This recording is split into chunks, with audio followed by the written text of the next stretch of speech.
نیک بادشاہ اور ملکہ کا واقعہ بیان کیا جاتا ہے کہ کسی ملک میں ایک نیک سیرت بادشاہ کی حکومت تھی۔ وہ شاہی خزانے سے ایک پیسہ بھی اپنی ضروریات کے لیے نہیں لیتا تھا۔ وہ کہا کرتا تھا کہ شاہی خزانہ عوام کا ہے اور عوام پر ہی خرچ کیا جانا چاہیے۔ بادشاہ خود کتابت کیا کرتا اور اس کی آمدنی سے اپنا گزارا کرتا۔ اس کی ملکہ بھی نیک تھی۔ وہ گھر کا سارا کام خود کرتی تھی، صفائی کرتی، کھانا پکاتی اور کپڑے سیتی، غرض گھر کے سارے کام کاج اپنے ہاتھوں سے کیا کرتی۔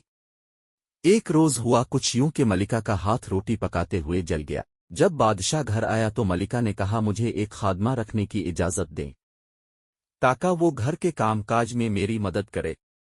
بادشاہ نے کہا ملکہ تم جانتی ہو کہ میں شاہی خزانے سے ایک پیسہ بھی نہیں لیتا، اس لیے کہ یہ عوام کا پیسہ ہے اور میری آمدنی اتنی نہیں کہ میں ایک خادمہ رکھ سکوں، کیونکہ میری آمدنی میرے ہاتھ کی کمائی پر ہے، اور کتابت سے اتنی آمدنی نہیں ہوتی کہ میں ایک تمیری لیے خادمہ رکھ سکوں۔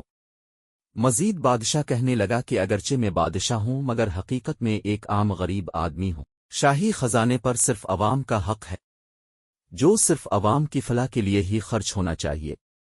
اگر آج میں نے اس خزانے سے آج کچھ لے لیا تو کل خدا تعالیٰ کو کیا جواب دوں گا؟